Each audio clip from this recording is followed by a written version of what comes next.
नमस्कार दोस्तों। तो जैसा कि आपको सबको पता है कि अपनी 3 यूनिट हो चुकी हैं। पहली यूनिट, दूसरी यूनिट और 7वीं यूनिट, 3 यूनिट अपन ने कंप्लीट कर ली हैं। आज अपन शुरू करेंगे 8वीं यूनिट। हालांकि ज़्यादातर स्टूडेंट जो हैं उनके कमेंट ये आ रहे थे कि 10th यूनिट जो है उसको शुरू कराया जाए, लेकिन मेरे हिसाब से अपने को 8वीं यूनिट ही शुरू करनी चाहिए, क्योंकि इसका जो मैटर है वो प्रत्येक स्टूडेंट के पास उपलब्ध नहीं है। 10वीं यूनिट जो है उसका मैटर फिर भी स्टूडेंट के पास हो सकता है कि उपलब्ध हो जाए, लेकिन जो 8वीं यूनिट है उसका मैटर उपलब्ध होने में थोड़ी कठिनाई हो सकती है। इसलिए अपन 8वीं जो यूनिट है इसको ही पहले लेंगे, उसके बाद फिर अपन 10वीं जो यूनिट है उसको चालू कर लेंगे। तो इसको शुरू करने से पहले मैं बता दूं कि 8वीं जो यूनिट है इसमें अपने को एक तो रिमोट सेंसिंग पढ़ना है, इसके अलावा EIA जो पढ़ना है वो अपने को 2 चीज़ें ही इसमें मेन है। रिमोट सेंसिंग में अपने को क्या पढ़ना है? रिमोट सेंसिंग में अपने को पढ़ना है definition and principle of remote sensing. ये आपके सिलेबस में दे रखा है, लेकिन इसके अलावा रिमोट सेंसिंग के क्या क्या उपयोग हो सकते हैं, इससे संबंधित केस स्टडी क्या है, रिमोट सेंसिंग से संबंधित केस स्टडी, तथा भारत में रिमोट सेंसिंग के लिए कौन से उपग्रह जो हैं वो लॉन्च किए गए हैं, इसके बारे में विस्तार से इस लेक्चर में अपन पढ़ेंगे। तो लेक्चर अपना कौन सा है? अपनी यूनिट है 8th यूनिट। 8th यूनिट में टॉपिक आपके है definition and principle of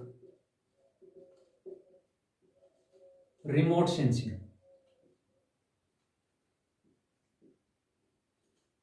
definition and principle of remote sensing. दूसरा, जो नए स्टूडेंट हैं उनके लिए इंफॉर्मेशन ये है कि आपको टेलीग्राम जो लिंक है अपना दक्ष साइंस क्लासेस का, उस पर आपको दूसरी यूनिट के और आज मैं 7वीं यूनिट के जो रिमेनिंग जो नोट्स हैं वो भी इस पर आज आपको उपलब्ध हो जाएंगे टेलीग्राम चैनल पे।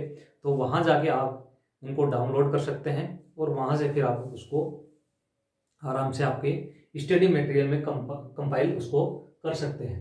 देखिए, definition and principle of remote sensing.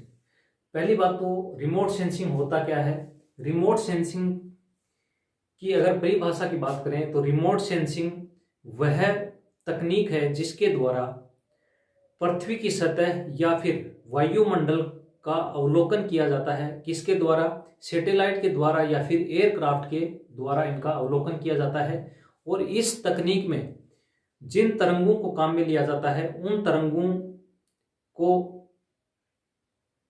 अगर अपन 3 भागों में बांटें तो उसमें आपके विजिबल विद्युत जो रेज हैं वो इसमें आती हैं, फिर आपके इंफ्रारेड वेव्स हैं वो इसमें आती हैं, और माइक्रोवेव जो वेव हैं वो इसमें भी आती हैं।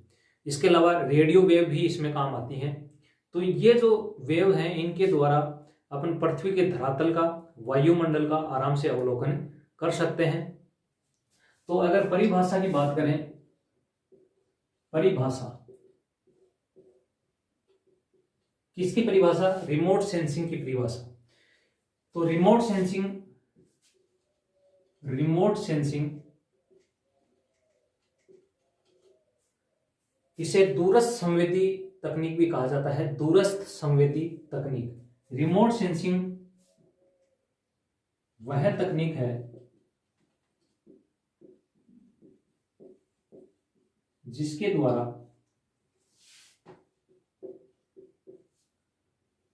पृथ्वी व वायुमंडल का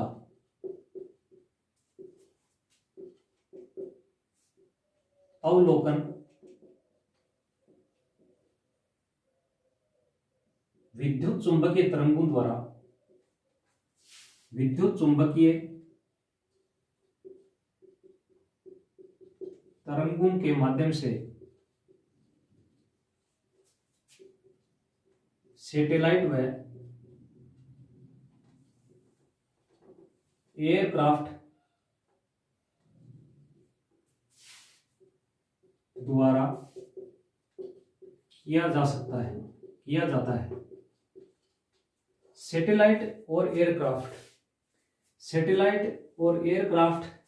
में जो रिमोट सेंसिंग काम में ली जाती है, इनके नाम दिए गए हैं। सैटेलाइट द्वारा जो रिमोट सेंसिंग होती है उसे बोलते हैं space borne remote sensing, space borne remote sensing. और एयरक्राफ्ट के द्वारा जो होती है उसे बोलते हैं airborne remote sensing, airborne remote sensing. इस प्रकार सैटेलाइट व एयरक्राफ्ट के द्वारा विद्युत चुंबकीय तरंगों को प्रवाहित करके पृथ्वी के धरातल और वायुमंडल का अवलोकन किया जाता है। इसी को अपन क्या बोलते हैं, इसी को रिमोट सेंसिंग बोलते हैं। और इसमें क्या होता है, इसमें जो विद्युत चुंबकीय तरंगें होती हैं उसका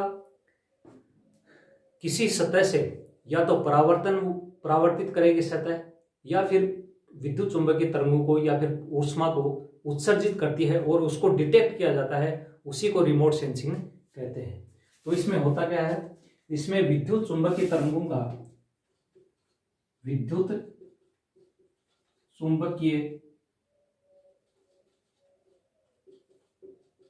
का सतह द्वारा उत्सर्जन या परावर्तन किया जाता है, और ये उत्सर्जित और परावर्तित जो तरंगे होती हैं इनका उपयोग करके ही अपन उस सतह का अवलोकन करते हैं। फिर अपन, ये तो आपकी इसकी परिभाषा होगी। दूसरा इसमें अपन ये देखेंगे कि जो विद्युत चुंबकीय तरंगे हैं इसका सिद्धांत क्या है। विद्युत चुंबकीय तरंगों का सिद्धांत, इसमें क्या देखेंगे अपन, रिमोट सेंसिंग और विद्युत चुंबकीय तरंगे जो जिस सिद्धांत पर कार्य करती हैं उसको अपन देखें। उसकी बात करें तो इसका जो सिद्धांत है रिमोट सेंसिंग का सिद्धांत, रिमोट सेंसिंग का सिद्धांत विद्युत चुंबकीय तरंगों के उत्सर्जन या फिर परावर्तन पर आधारित है। विद्युत चुंबकीय तरंगों के उत्सर्जन या परावर्तन पर आधारित है। इसका सिद्धांत, रिमोट सेंसिंग का सिद्धांत विद्युत चुंबकीय तरंगों के उत्सर्जन या फिर परावर्तन पर आधारित है। किस प्रकार, जब कोई सतह विद्युत चुंबकीय तरंगों को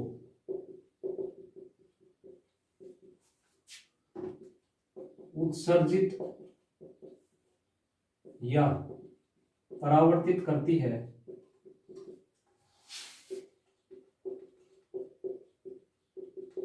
तो इस उत्सर्जित या परावर्तित तरंग का उपयोग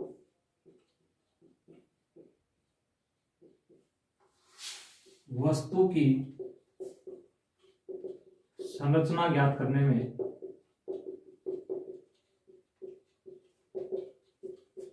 किया जाता है। किसमें किया जाता है, वस्तु की संरचना ज्ञात करने में किया जाता है।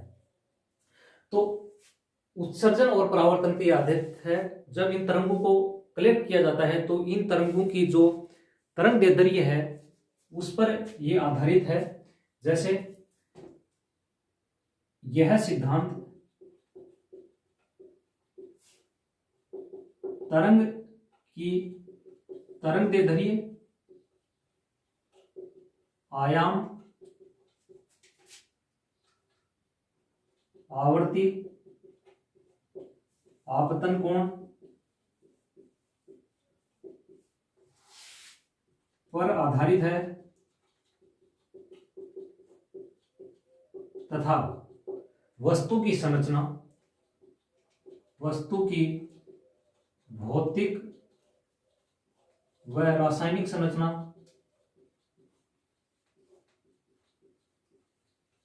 वस्तु की भौतिक व रासायनिक संरचना तथा इसकी आणविक संरचना पर आणविक संरचना पर आधारित है। इसके अलावा किस पर आधारित है?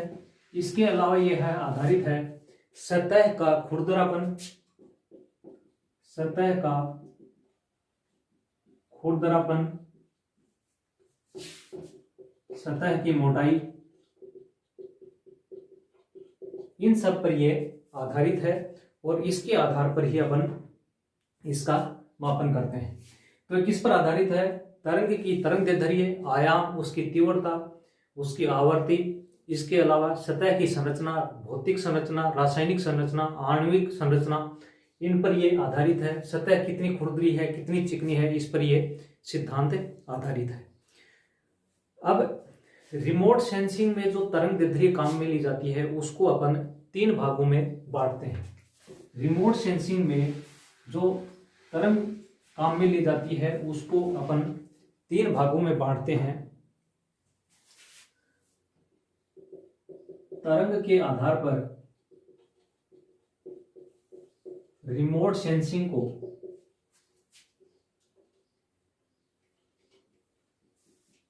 तीन भागों में बांटा जाता है। 3 भाग कौन से हैं? तो 3 भाग आपके हैं। पहला भाग आपके है विजिबल एंड रिफ्लेक्टिव इंफ्रारेड, दूसरा आपके है थर्मल इंफ्रारेड, तीसरा है माइक्रोवेव इंफ्रारेड। पहला आपके reflective and visible infrared, infrared remote sensing.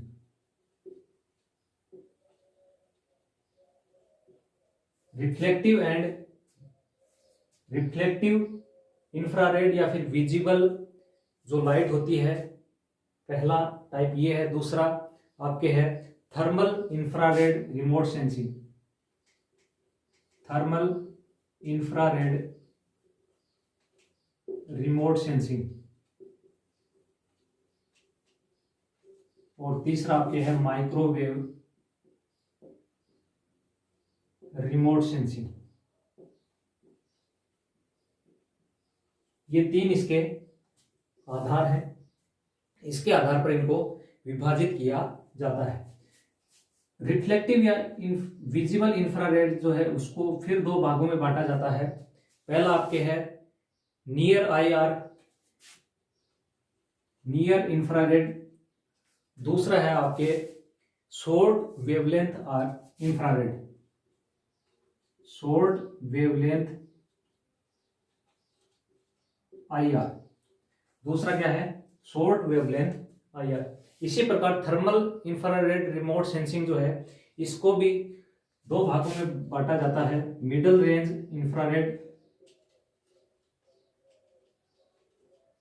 Middle range infrared, और दूसरा आपके है long wavelength infrared, long wavelength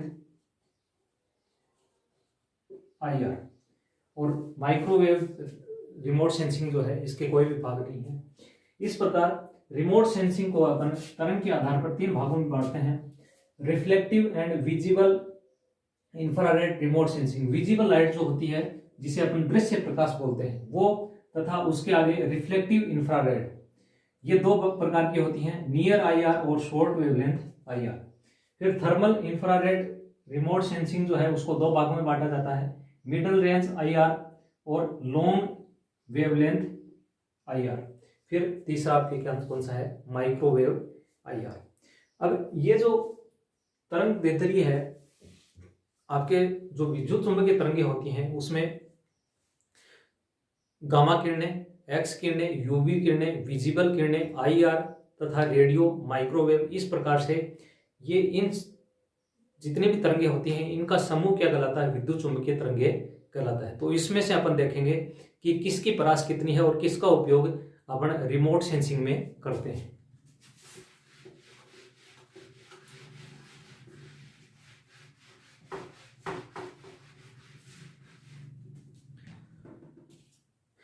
electromagnetic spectrum.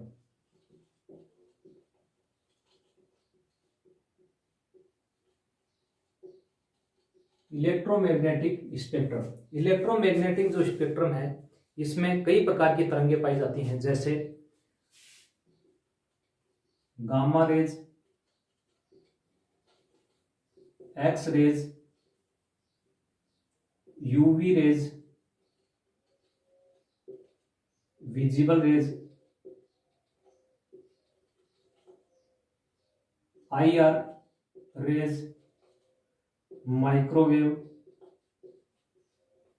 Raise और रेडियो वेव्स। ये इतने प्रकार की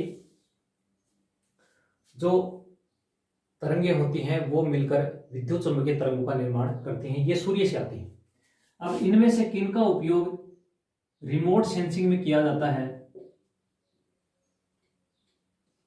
इसमें से गामा रेज का रिमोट सेंसिंग में उपयोग नहीं करते, एक्स रेज का भी उपयोग नहीं करते, यूवी किरणें हैं इनका भी उपयोग नहीं करते, क्योंकि ये जो तरंगे हैं ये डिस्पर्स हो जाती हैं, किसी भी सतह पर जब ये गिरती हैं तो वहां से वो बिखर जाती हैं, इसलिए इनका उपयोग नहीं किया जाता। ये डिस्पर्स हो जाती हैं इसलिए इनका उपयोग नहीं किया जाता। विजिबल रेज जो है इसका उपयोग किया जाता है। जैसे विजिबल रेज में 7 रंगों से मिलकर बना होता है, तो ये जो 7 रंग हैं, जैसे आपके पत्तियां जो है वो अपने को हरी दिखाई देती हैं क्योंकि पत्तियां हरे रंग को परावर्तित कर देती हैं और बाकी रंग को अवशोषित कर लेती हैं, तो इसका उपयोग किया जाता है। लेकिन इसकी रेंज कहाँ तक होती है? विजिबल की 0.4 से 0.7 माइक्रोमीटर तक होती है और इनका उपयोग रिमोट सेंसिंग में किया जाता है। रिमोट सेंसिंग में इसका उपयोग किया जाता है, लेकिन इसका उपयोग सीमित स्तर पर ही किया जाता है। इसका उपयोग अपन कहाँ करते हैं? कलर विजन में करते हैं। किसी भी रंग को देखने के लिए इसका उपयोग करते हैं। आईआर रेज, आईआर रेज जो है इसकी परास आपके 0.7 से 1 मीटर तक होती है। 0.7 माइक्रोमीटर से 1 माइक्रोमीटर तक इसकी रेंज होती है। किसकी? आईआर, इंफ्रारेड रेज की। इंफ्रारेड रेज जो है इसको भी अपन 2 भागों में बांटते हैं, रिफ्लेक्टिव आईआर, रिफ्लेक्टिव आईआर और दूसरी आपकी है थर्मल आईआर। रिफ्लेक्टिव आईआर और थर्मल आईआर। तो थर्मल आईआर जो है वो उसका उपयोग कहाँ किया जाता है? पृथ्वी के द्वारा जो ऊष्मा उत्सर्जित की जाती है वो क्या होती है? थर्मल आईआर होती है और इसका उपयोग किया जाता है। पृथ्वी द्वारा उत्सर्जित ऊष्मा का उपयोग अपन इस थर्मल आईआर में करते हैं और इसके द्वारा ही अपन पृथ्वी की आंतरिक संरचना का अध्ययन भी कर सकते हैं। माइक्रोवेव, माइक्रोवेव जो होती हैं उनकी परास आपके 1 mm से 1 मीटर तक होती है। 1 mm से 1 मीटर तक होती है। ये जो तरंगे हैं ये बादलों को भी पार कर जाती हैं।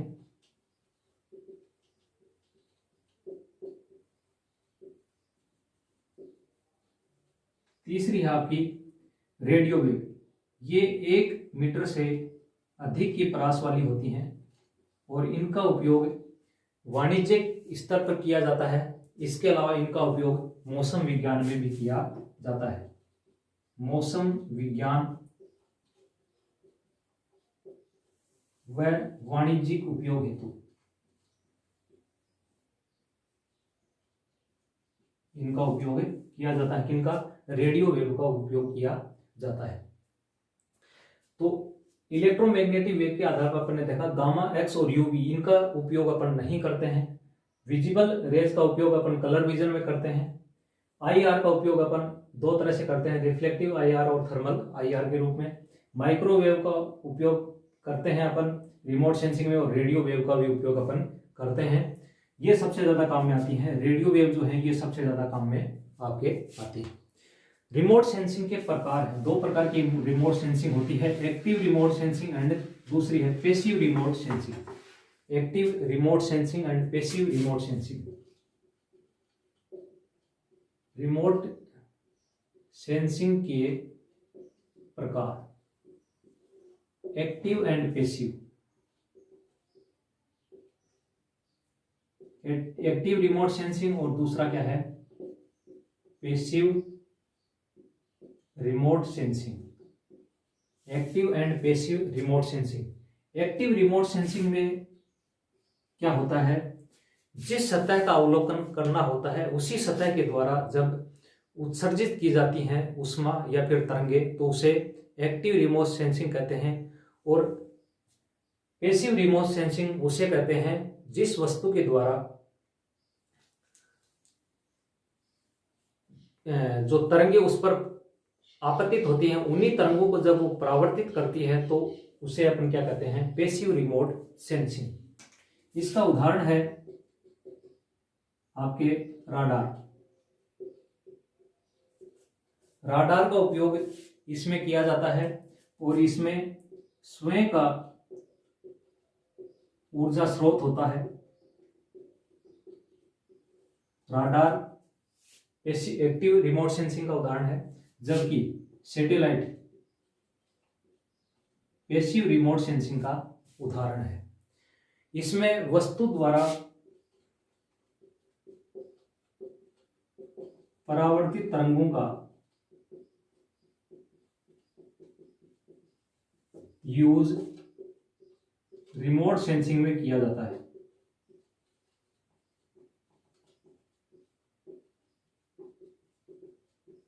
तो रिमोट सेंसिंग कितने प्रकार की है, दो प्रकार की होती है, active remote sensing and passive remote sensing.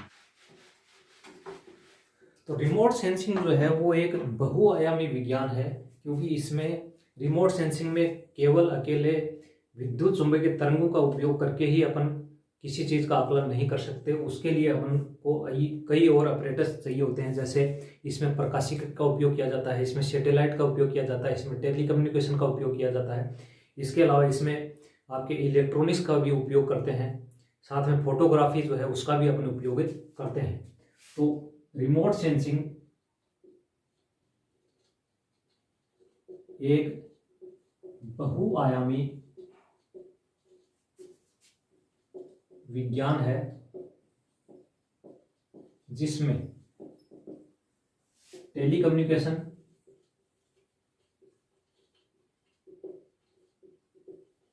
Satellite,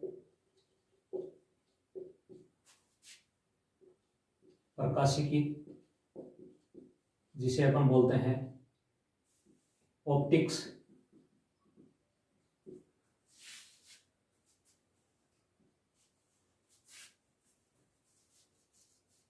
electronics, इनका उपयोग अपन इसमें करते हैं। साथ में स्पेक्ट्रोफोटोमेट्री, स्पेक्ट्रोफोटोमीटर,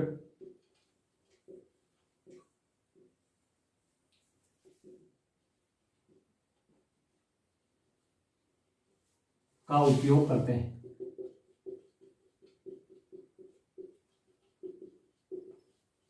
अब अपन बात करेंगे फोटो, जो आपके रिमोट सेंसिंग है इसकी प्रक्रिया क्या है, ये कितने चरणों में होती है।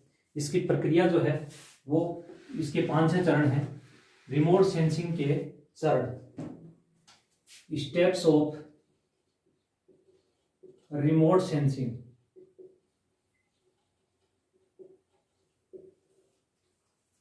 तो स्टेप्स की बात करें तो सबसे पहले विद्युत चुंबकीय तरंगे हैं उनका या तो किसी सतह पर परावर्तन होता है या फिर किसी सतह से उत्सर्जन होता है।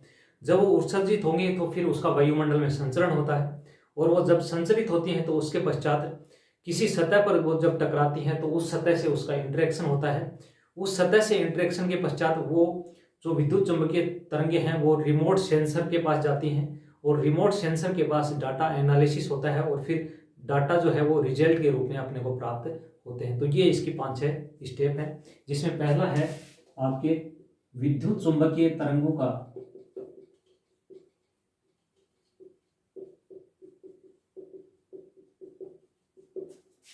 उत्सर्जन या परावर्तन।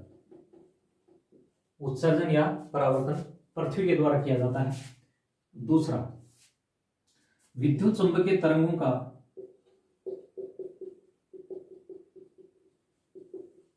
वातावरण में संचरण होगा। संचरण के पश्चात इसकी जो तीसरी स्टेप आती है वह है तरंगों का सतह से इंटरेक्शन।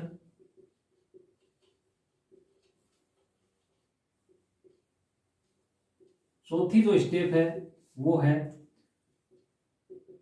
तरंगों द्वारा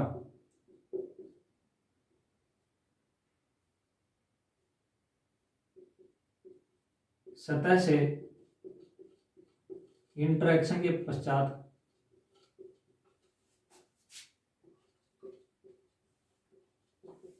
सेंसर तक पहुंचना।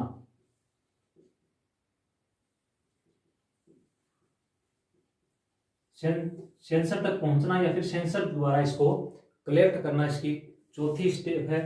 और पांचवी स्टेप है सेंसर द्वारा डाटा एनालिसिस। और लास्ट में अपने को रिजल्ट प्राप्त हो जाता है किसी भी चीज का।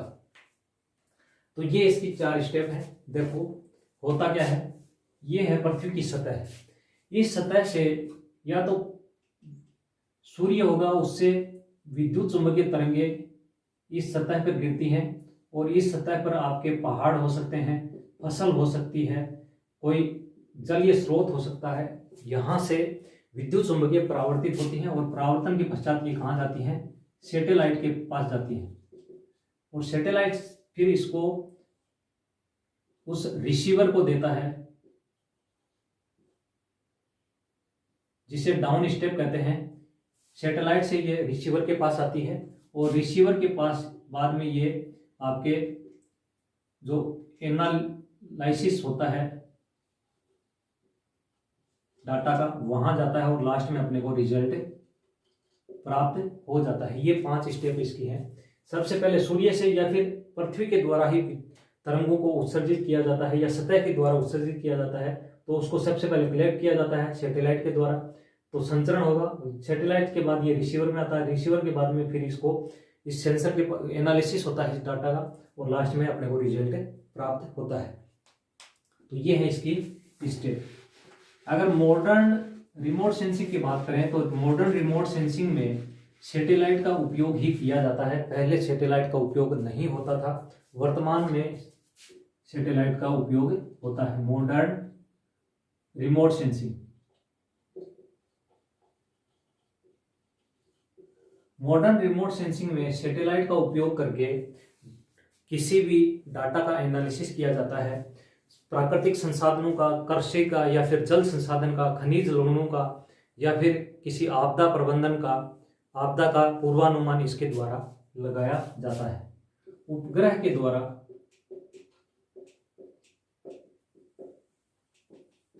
किसी भूस्थल का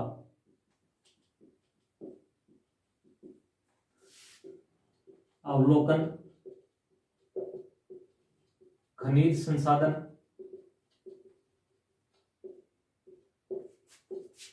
जल संसाधन,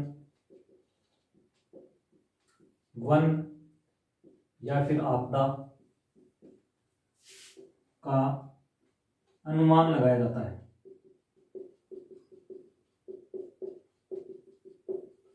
इसी को अपन क्या कहते हैं, रिमोट सेंसिंग कहते हैं। और मॉडर्न रिमोट सेंसिंग में सैटेलाइट का उपयोग अपन करते हैं। मॉडर्न सेंसिंग में क्या होता है, सैटेलाइट का उपयोग किया जाता है। पृथ्वी पर जितने भी आपके वनस्पति हैं या फिर आपके जल है, मृदा है, इसका अवलोकन करने के लिए रिमोट सेंसिंग का उपयोग किया जाता है। तो रिमोट सेंसिंग में जैसे आपके वनस्पति है उसका अवलोकन करने के लिए आपके नियर इंफ्रारेड का उपयोग किया जाता है। वनस्पति की बात करें तो वनस्पति के द्वारा का आकलन करने के लिए आकलन करने हेतु नियर इंफ्रारेड का उपयोग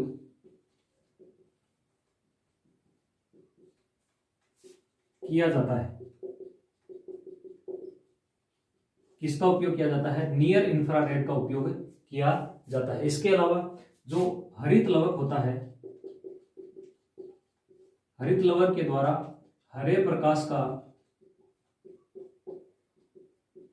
परावर्तन होता है और इसको फिर डिटेक्ट किया जाता है और इससे फिर जो है वन क्षेत्र है उसका अनुमान लगाया जाता है।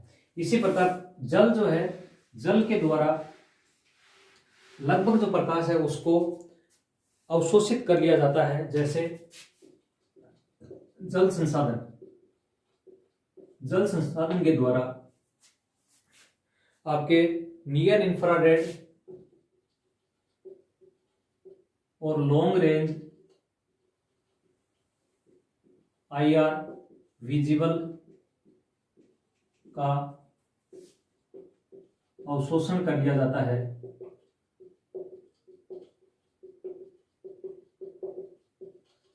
तो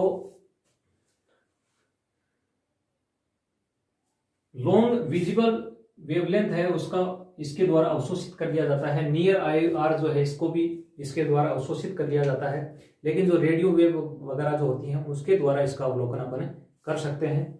इसी प्रकार भूमि है, भूमि का अध्ययन करने के लिए थर्मल IR का उपयोग किया जाता है। थर्मल IR का उपयोग किया जाता है और इसके द्वारा भूमि की जो संरचना है उसका अध्ययन किया जाता है। साथ में ही उसमें जो खनिज लवण है उसका उपयोग किया कर सकते हैं अपन। देखो रिमोट सेंसिंग में होता क्या है? रिमोट सेंसिंग में ये होता है जब प्रकाश की तरंग या फिर विद्युत चुम्बकीय तरंग जब किसी सतह पर गिरती हैं तो उस सतह पर जब वो गिरती हैं तो उस सतह की संरचना के कारण अलग अलग सतह जो है उसकी संरचना अलग होने के कारण वो अलग अलग तरीके से फिर प्रकाश को परावर्तित करती है। तो अलग अलग रेंज का जब वो प्रकाश परावर्तित करती है तो उसी को डिटेक्ट करके उसके आधार पर उसकी संरचना का अनुमान लगाया जाता है। यही है रिमोट सेंसिंग। इसमें जो प्रकाश अपन किसी सतह पर डालते हैं तो वो जब परावर्तित होता है तो उसके द्वारा अलग अलग तरंग दैर्ध्य जो अलग अलग तत्व होगा, अलग अलग खनिज लवण होंगे, वनस्पति है, जल है, ये अलग अलग तरंग दैर्ध्य का प्रकाश जो है वो पहुंचाते हैं और उसको सैटेलाइट के द्वारा ग्रहण किया जाता है और उसी से अपन फिर अनुमान लगाते हैं कि किस स्थान पर कौन से खनिज लवण उपस्थित हैं, जल की मात्रा कहाँ पर स्थित है, इसका अनुमान इसके द्वारा लगाया जाता है। Application of remote sensing important है। एप्लीकेशन ऑफ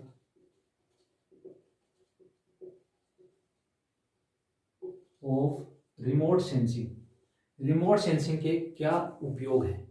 देखो रिमोट सेंसिंग जो है इसके काफ़ी उपयोग हैं। जैसे फॉरेस्ट फायर है उसका अवलोकन करने के लिए इसका उपयोग किया जाता है। इसके अलावा ओशियनोग्राफी जो समुद्र है उसका अवलोकन इससे करते हैं। साथ में ही आपके एग्रीकल्चर फील्ड है उसका अवलोकन करते हैं। एग्रीकल्चर कितनी पैदावार होगी उसका अनुमान इससे लगाया जा सकता है। इसके अलावा भूगर्भी की जो है भूगर्भ में कितने खनिज लवण हैं, कहाँ पर पानी है उसका अवलोकन किया जा सकता है। भूमि की उर्वरता का मापन किया जा सकता है। साथ में ही जो हॉट स्पॉट हैं उनका मापन किया जा सकता है। डिजास्टर कंट्रोल है वो इसके द्वारा किया जा सकता है। मेटीरोलॉजी यानी मौसम विज्ञान है इसका भी इसके द्वारा अपन अध्ययन कर सकते हैं। ग्लेशियर हैं उनका भी अनुमान इसके द्वारा अपन लगा सकते हैं। तो इसको अपन डिटेल में पढ़ेंगे। सबसे पहले अपन देखते हैं मेटीरोलॉजी यानी कि मौसम विज्ञान। मौसम विज्ञान मेटीरोलॉजी में इसका किस प्रकार उपयोग किया जाता है? रिमोट सेंसिंग के द्वारा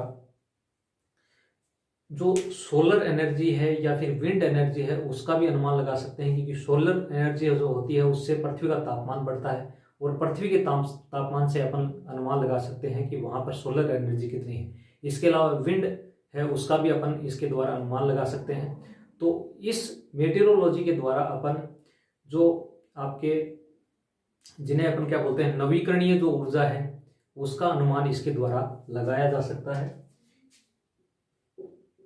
इसके द्वारा नवीकरणीय ऊर्जा का अनुमान लगाया जा सकता है। तो इसके लिए फिर अपन क्या काम में लेते हैं, इसके लिए अपन जो जो थर्मल इंफ्रारेड है उसका अपन उपयोग कर सकते हैं। और ऊर्जा की बात करें तो नवीकरणीय ऊर्जा में जैसे सौर विकिरण, पवन ऊर्जा, सौर विकिरण हुई, पवन ऊर्जा हुई, इनका अपन आराम से अनुमान लगा सकते हैं। साथ में ही भूगर्भिक ऊष्मा का भी अपन इसमें अनुमान लगा सकते हैं। सबसे पहले अपन देखते हैं आपके सौर विकिरण। तो सौर विकिरण की केस स्टडी की बात करें तो solar energy plant California, solar energy plant California solar energy plant गया था। Optical and infrared remote sensing के उपयोग के द्वारा यहां पर सोलर एनर्जी का निर्धारण किया गया कि सोलर एनर्जी यहां पर कितनी मिलती है। ऑप्टिकल मतलब जो आपके विजिबल रेंज है उसको शामिल किया जाता है। इंफ्रारेड रेंज आपको पीछे बताई थी वही रेंज है। तो इसका उपयोग करके अपन इसमें कर सकते हैं। दूसरा केस स्टडी आपके पवन ऊर्जा। पवन ऊर्जा केस स्टडी में जो आपके देश है डेनमार्क, वहां पे विंड एनर्जी पार्क स्थापित करने से पहले विंड एनर्जी पार्क डेनमार्क एक रिमोट सेंसिंग डिवाइस लीडार का उपयोग किया गया। रिमोट सेंसिंग डिवाइस लीडार LIDAR, इसका उपयोग किया गया और इसके द्वारा जो पवन ऊर्जा है उसका निर्धारण यहां पर किया गया। इसी प्रकार इंडोनेशिया में भी आपके थर्मल जो एनर्जी होती है उसका उपयोग करके वहां पर जियोथर्मल जो एनर्जी है उसका निर्धारण किया गया।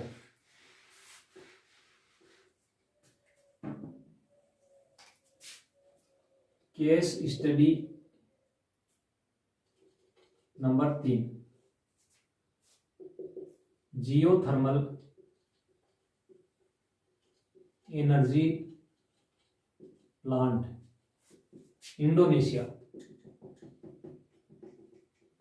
तो यहां पर जियोथर्मल एनर्जी का निर्धारण करने के लिए थर्मल इंफ्रारेड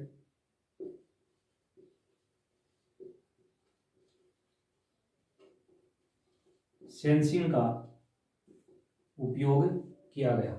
तो ये जो केस स्टडी है ये इनको आप थोड़ा थोड़ा ध्यान में रखें। दूसरा आपके है डिजास्टर कंट्रोल। डिजास्टर कंट्रोल में रेडियो सेंसिंग का उपयोग कैसे कर सकते हैं, तो इसके द्वारा भूस्खलन का, ज्वालामुखी विस्फोट का, बाढ़ का या फिर आपके जल संसाधन का, पर्यावरण में परिवर्तन का आकलन इसके द्वारा किया जाता है। दूसरा आपके है आपदा प्रबंधन। आपदा प्रबंधन इसके द्वारा अपन क्या कर सकते हैं, भूकंप, ज्वालामुखी विस्फोट,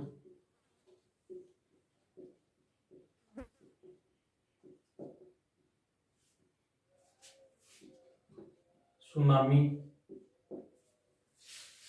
इसके अलावा आपके वायुमंडल में मौसम परिवर्तन, बाढ़, वर्षण यानी रेनफॉल का अनुमान इसके द्वारा अपन लगा सकते हैं। बाढ़ के अनुमान के लिए ग्लोबल फ्लड डिटेक्टिंग सिस्टम काम में लिया जाता है, GFDS global flood detecting system. इसका उपयोग अपन इसके लिए करते हैं। इसके अलावा इंसार का उपयोग भी करते हैं, इंटरफेरोमेट्रिक एपर्चर सिंथेटिक रेडार। इसका उपयोग इंसार के द्वारा भूकंप का मापन किया जाता है। भूकंप के मापन के लिए इंसार का उपयोग किया जाता है। तो टोक्यो में जो आपकी सुनामी आई थी 2011 में, उसका मापन भी इसके द्वारा ही किया गया था। तो ये आपके केस स्टडी बन जाती है, केस स्टडी टोक्यो सुनामी।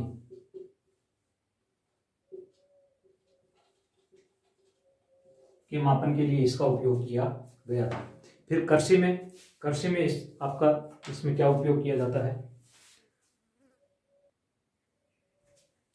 फिर तीसरा आपके कृषि,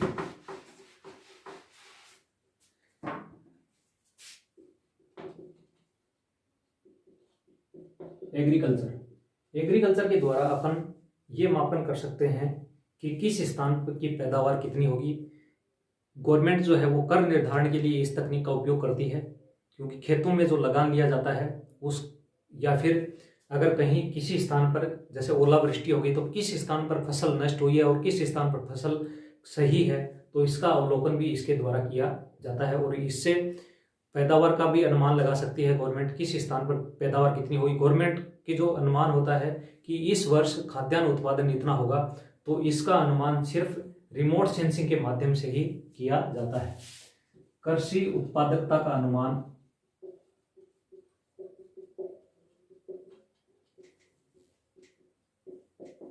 फसल आकलन, इसके अलावा कृषि भूमि की उत्पादकता, इसके अलावा आपके कृषि फसल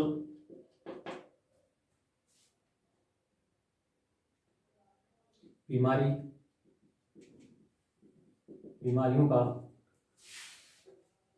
आकलन इसके द्वारा किया जाता है। NDVI इसकी फुल फॉर्म है normalised difference vegetation index. Normalised difference vegetation index.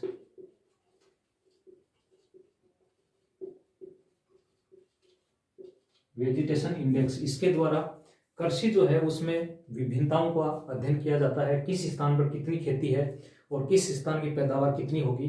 NDVI के द्वारा इसका मापन किया जाता है। केस स्टडी की बात करें तो आपके अफगानिस्तान में खाद्यान्न उत्पादन में आने वाली विभिन्नता का अध्ययन इसके द्वारा मोडिज सिस्टम है उसके द्वारा किया गया था। अफगानिस्तान में MODIS सिस्टम द्वारा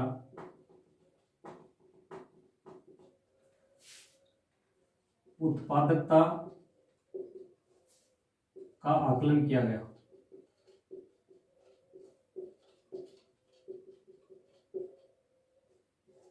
मोडीज है, इसकी फुल फॉर्म क्या है? इसकी फुल फॉर्म है moderate resolution imaging spectroradiometer. Full form क्या है इसकी? मॉडरेट मॉडरेट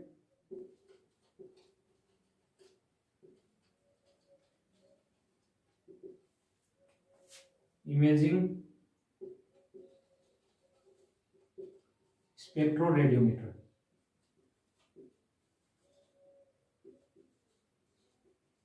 तो इसके द्वारा कृषि जो है उत्पादन उसका आकलन किया गया था। कहां पर? अफगानिस्तान में।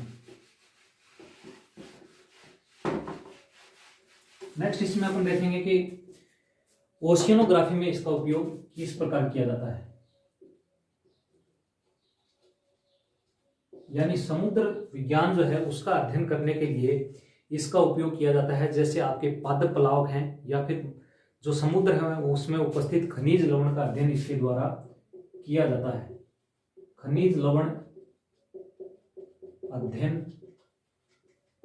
फाइटोप्लैंक्टन। फाइटोप्लैंक्टन का मतलब है कि समुद्र में पाए जाने वाले ऐसे पौधे जो तैरते रहते हैं उनका अध्ययन, तथा फिशरीज का अध्ययन करने के लिए, इसके अलावा जैव विविधता का अध्ययन करने के लिए, कोरल रीफ का अध्ययन करने के लिए इसका उपयोग किया जाता है। ओशियनोग्राफी का उपयोग अपन करते हैं। केस स्टडी की बात करें तो केस स्टडी में आपके जो नॉर्दर्न अरब सागर है, यानी उत्तरी अरब सागर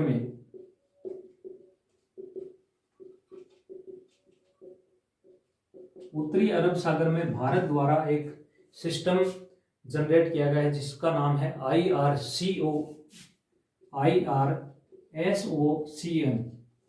IRSOCM। इसके द्वारा अरब सागर जो है उसका अध्ययन दूर संवेदी तकनीक के द्वारा किया जाता है। इसकी फुल फॉर्म है Indian remote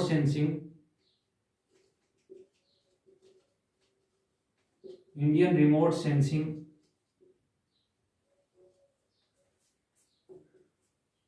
satellite ocean colour monitoring.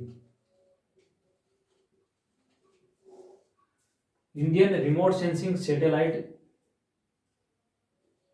Ocean colour monitoring system के द्वारा जो अरब सागर है उसमें जितने भी फाइटोप्लैंक्टन हैं इनका अध्ययन किया गया था। तो ये है आपके ओशियनोग्राफी में। इसके अलावा आपके ग्लेशियर के अध्ययन में भी इसका उपयोग किया जाता है। ग्लेशियर के अध्ययन में किस प्रकार करते हैं? ग्लेशियर की जो बर्फ पिघलती है वो बर्फ कितनी मात्रा में पिघली है तथा बर्फ की मोटाई क्या है, इसका आकलन भी इसके द्वारा अपन कर सकते हैं। ग्लेशियर के अध्ययन में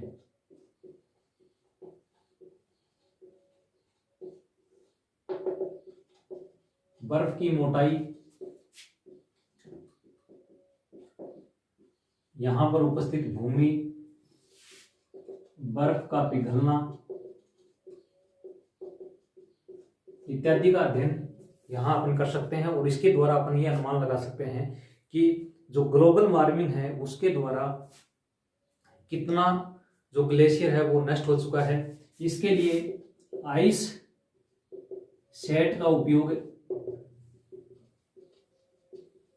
किया जाता है जिसकी फुल फॉर्म है ice cloud and land estimating system. Ice cloud and land estimating satellite.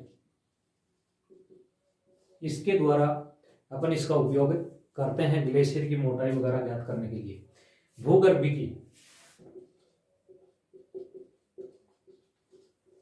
भूगर्भिकी के द्वारा खनिज लवण, सॉइल प्रोफाइल, जल संसाधन, भूगर्भिक जल, इसका आकलन इसके द्वारा भूगर्भिकी के द्वारा किया जाता है। और इसके लिए जो सिस्टम काम में लिया जाता है वो है आपके एस्टर लैंडसैट ये जो सिस्टम है इसके द्वारा जो भूगर्भिकी है उसका अध्ययन किया जाता है।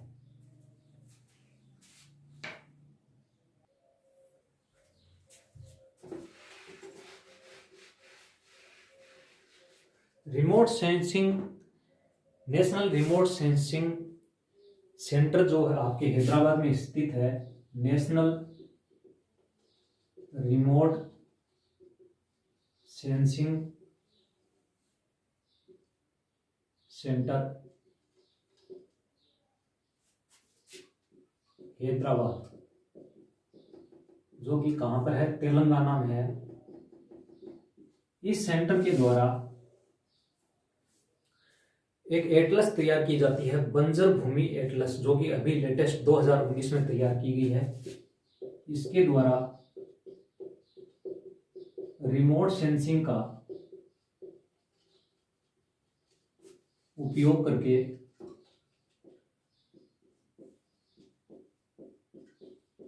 बंजर भूमि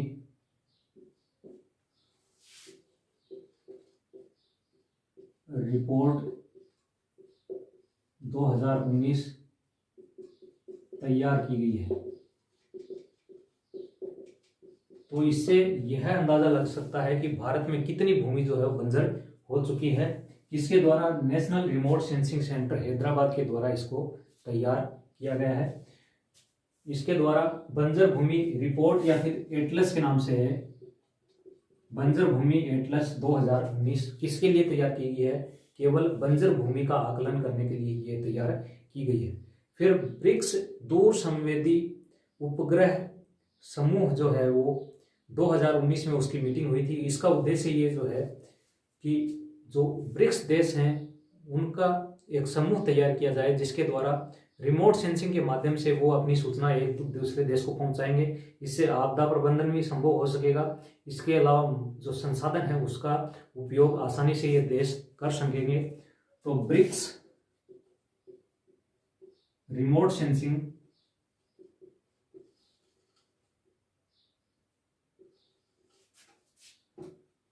सैटेलाइट कॉन्स्टिलेशन का सम्मेलन अभी कहाँ हुआ, सम्मेलन आपके 2017 में ब्राजील में हुआ, 2017 में ब्राजील। और ये कौन सा था, प्रथम सम्मेलन। इस सम्मेलन का उद्देश्य क्या था, इस सम्मेलन का उद्देश्य है कि आपदा प्रबंधन व संसाधन हेतु जानकारी साझा करना, ये इसका उद्देश्य था ब्रिक्स सम्मेलन का। भारत में दूर संवेदी तकनीक हेतु कई प्रकार के उपग्रह लॉन्च किए गए हैं। भारत में रिमोट सेंसिंग हेतु लॉन्च किए गए उपग्रह बहुत सारे लॉन्च किए गए हैं, लेकिन अपने को मुख्य जो है उपग्रह IRS-1A प्रथम उपग्रह 1988 में लॉन्च किया गया। इसके अलावा रिसोर्स सेट, मेगाट्रोपिक्स,